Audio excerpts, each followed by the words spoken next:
আমার মনে হয় ৭৭ সালে এমার্জেন্সির সময়ও এই জিনিস হয়নি। আমি বিরোধী দলনেতা, আমাকে 1 ঘন্টা এখানে আটকে রাখা হয়েছে।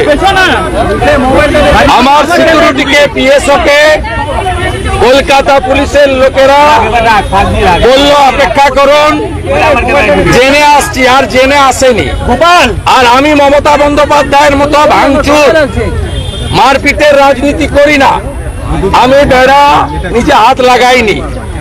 আমি এখানে 1 ঘন্টা ওয়েট করেছি in presence of every media. Governor সাহেবের ওএসডি এবং তার এডিসি কে মেসেজ করেছি। গভর্নর সাহেবের পক্ষ থেকে বলা হয়েছে রাজভবনের কাস্টোডিয়াল তারা, রাজভবনের বাইরের রাস্তা যেহেতু পুলিশের দায়িত্ব, তারা যে কাজ করেছেন অন্যায় করেছেন এবং গভর্নর সাহেব তার অফিসকে দিয়ে তিনি তার ওএসডি আমাকে যেটুকু জানিয়েছেন, তিনি সচিব, স্বরাষ্ট্র সচিবের কাছে রিপোর্ট চেয়েছেন। আমি তার মধ্যে যাচ্ছি না, যেহেতু মহামান্য রাজ্যপাল মহোদয়ের লিখিত অনুমোদন আছে এবং 144-এর নামে এখানে আটকানো যায় না। আমরা মিছিল করে যাইনি, সবাই গাড়িতে ছিল। এখানে আপনি দেখুন, আমি আপনাদের জ্ঞাতার্থে এটা দিচ্ছি। গতকাল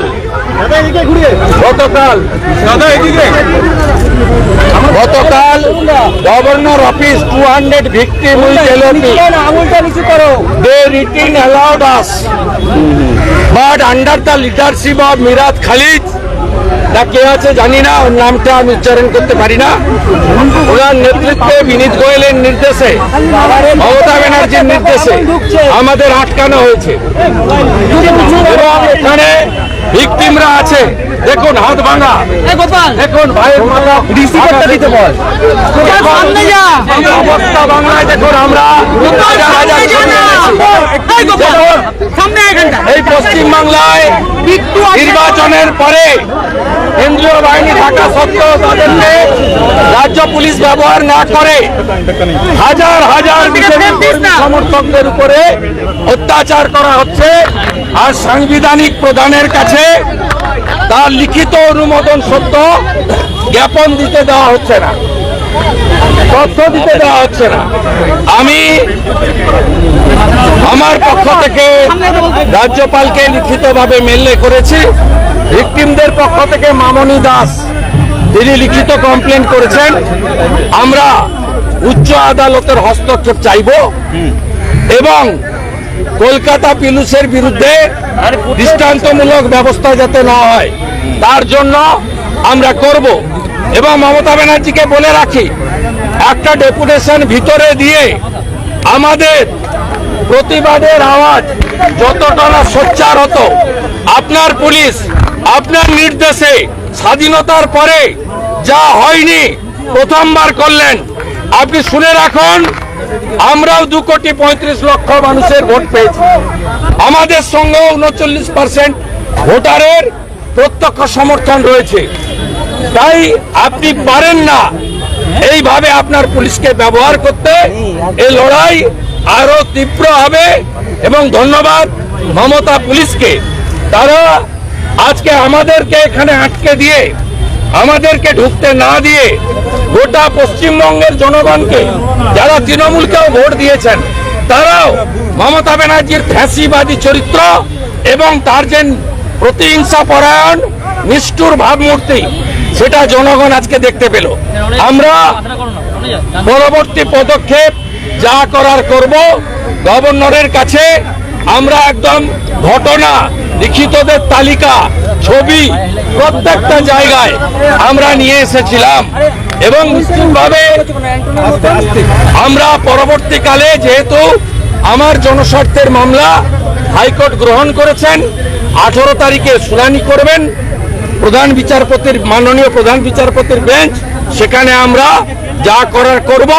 আর আজকে যেভাবে রাজভবনের লিখিত অনুমোদন সত্ত্বেও ডিটেইনড করা হয়েছে, আমাদের আটকানো হয়েছে এবং কার্যত সাংবিধানিক প্রধানকে তার অফিসকে, এলওপিকে আজকে চ্যালেঞ্জ করা হয়েছে। আমরাও এর চ্যালেঞ্জ সঠিক জায়গায় আগামীকালই করব। বিনীত গোয়েল প্রস্তুত থাকুন, আপনাকে আমি হুঁশিয়ারি দিয়ে যাচ্ছি। কিন্তু রাজ্যপালকে মান্যতা দেওয়া হচ্ছে না, রাজ্যপালের নির্দেশকে। এই জিনিস কোনোদিন দেখেছেন? আপনার পিতৃদেবকে, আপনার আরো অগ্রজদেরকে জিজ্ঞেস করবেন তো, কেউ দেখেছেন? এই রাজ্যের যারা দীর্ঘদিন ধরে দশকের পর দশক রাজনীতি করেন, সংবিধান করেন, বিভিন্ন পেশার সঙ্গে যুক্ত আছেন, ইনক্লুডিং মিডিয়া, কোনদিন দেখেছেন এই জিনিস? কখনো দেখেছেন? 77 সালেও আমার মনে হয় জরুরি অবস্থার সময় রাজভবনে এইরকম অবস্ট্রাকশন করা হয়নি। পারমিশন থাকলেও কি পুলিশ এইভাবে আটকাতে পারে? পুলিশের পারমিশন রয়েছে, তাও কি পুলিশ এইভাবে আটকাতে পারে? তার আগেও তো আপনি অনেকবার এসেছেন, তখন তো আটকানো হয়নি। উত্তর আপনি রিপোর্ট দেবেন। আপনি অন্তত গত 3 বছরে 100 বার আমাকে কভার করেছেন, আপনি উত্তর দেবেন। আর 144 এর গল্প কি আছে? কোনো মিছিল ছিল না, এটা গভর্নর নিজে ডেকেছেন, এটা গভর্নরকে চ্যালেঞ্জ। পুলিশ বারবার গভর্নর নিজে ডেকেছেন, গভর্নর ভিকটিমকে ডেকেছিলেন, গভর্নর 12,000 ভিকটিমকে ডাকেন। গভর্নর সাহেব তার ওখানে যে হল আছে অ্যাকোমোডেশন অনুযায়ী এলওপি উইথ 200 ভিকটিম দেখুন, দেখুন লিখিত আছে, লিখিত আছে, দেখুন দাদা এইখানে দেখুন, এখানে দেখুন লিখিত আছে। আমি ঠিক জায়গায় যাব, ঠিক জায়গায় যাব। এই পুলিশকে আমাকে স্যালুট দিয়ে ঢোকাতে হবে। এই চত্বরে তৃণমূল কংগ্রেস সভা করলে ঘরে ফেরাবেন কি করে? কি রাস্তা? কোর্টের হস্তক্ষেপ। এই জন্য জনস্বার্থের মামলা করেছি।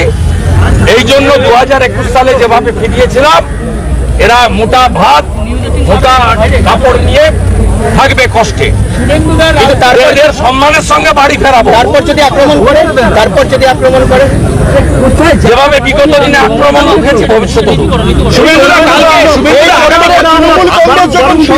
তখন অনুমতি দেওয়া হয় 144-এ। তখন কলকাতা পুলিশের ক্যান্টিন আছে, কলকাতা পুলিশের ক্যান্টিন এখানে দাঁড় করানো হয় তৃণমূলের লোকদের খাওয়ানোর জন্য। শুভেন্দু আগামীকাল খেজুরি যাচ্ছে, তৃণমূল কংগ্রেসের প্রতিনিধি দল, আমি খেজুরি যাচ্ছে। সবাই সব জায়গায় যেতে পারে, কোথাও তো 144 নেই, বাধাও নেই, কেউ কাটো যাবে না। রাজনৈতিক কর্মকাণ্ড ওরা আটকায়, ওদেরকে জিজ্ঞেস করুন, আমার কোনো আপত্তি নেই, সবাই সব জায়গায় যাবে, কেন যাবে না?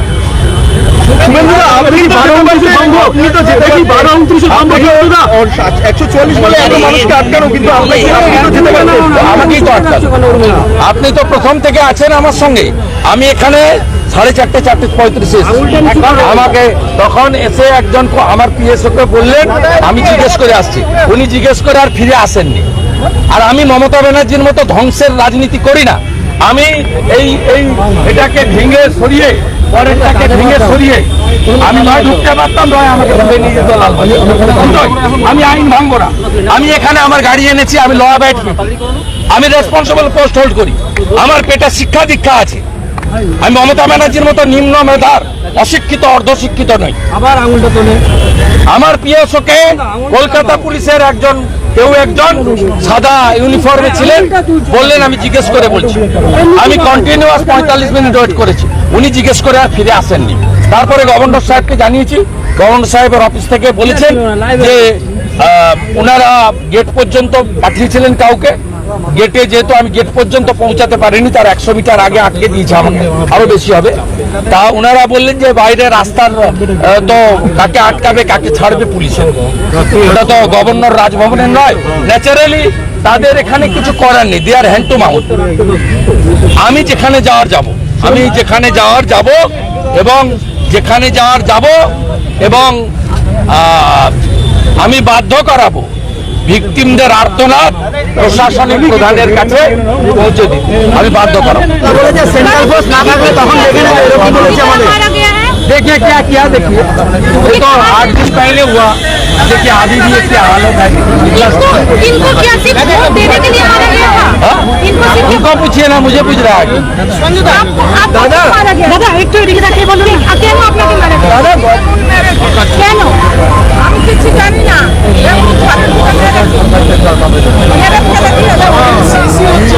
दादा ऐसे कितने विक्टिम्स हैं जिनको आप सबको जिनको लेकर आप ये सारे मामले कर रहे हैं कुछ बताइए। 1200 इंजर्ड है, 7000 शॉप बंद है, 15,000 घर छोड़ के भागा है, 25,000 से ज्यादा लोग को रेशन बंद कर दिया। कौन से डिस्ट्रिक्ट में सबसे ज्यादा प्रभावित किया है কোচবিহার, নর্থ চব্বিশ পরগনা, সাউথ চব্বিশ তাহলে এর সমাধান সূত্র কোনো বেরোবে না? না, সরকার যদি law and order, internal law and order পুলিশের এবং রাজ্যের, তারা চায় না, তারা বিরোধী শূন্য করতে চায়, তারা বিরোধীদের শেষ করে দিতে চায়।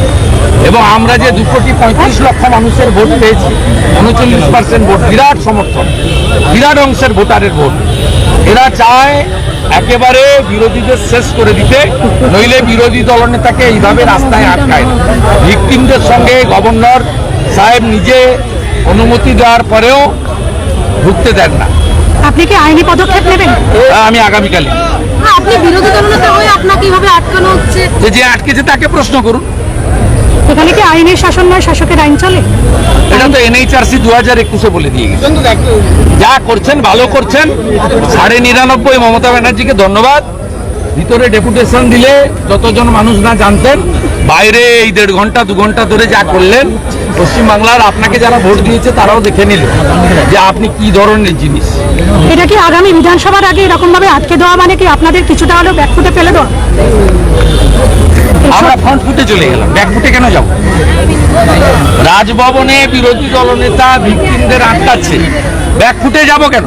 আমাদের দেশে গণতন্ত্র শেষ কথা বলে, ওই জন্য লেখা আছে for the people, by the people, of the people. যারা করেছেন তারাই ব্যাক ফুটে গেলেন। ব্যারাকপুর থেকে শুরু আপনি সমর্থন করেন এটাকে? ব্যারাকপুর থেকে শুরু আপনি করে ব্যক্তিগতভাবে সমর্থন আমি আপনাকে করেন? জিজ্ঞাসা আপনি করছি- যদি সমর্থন না করেন তাহলে জনগণও সমর্থন করেন।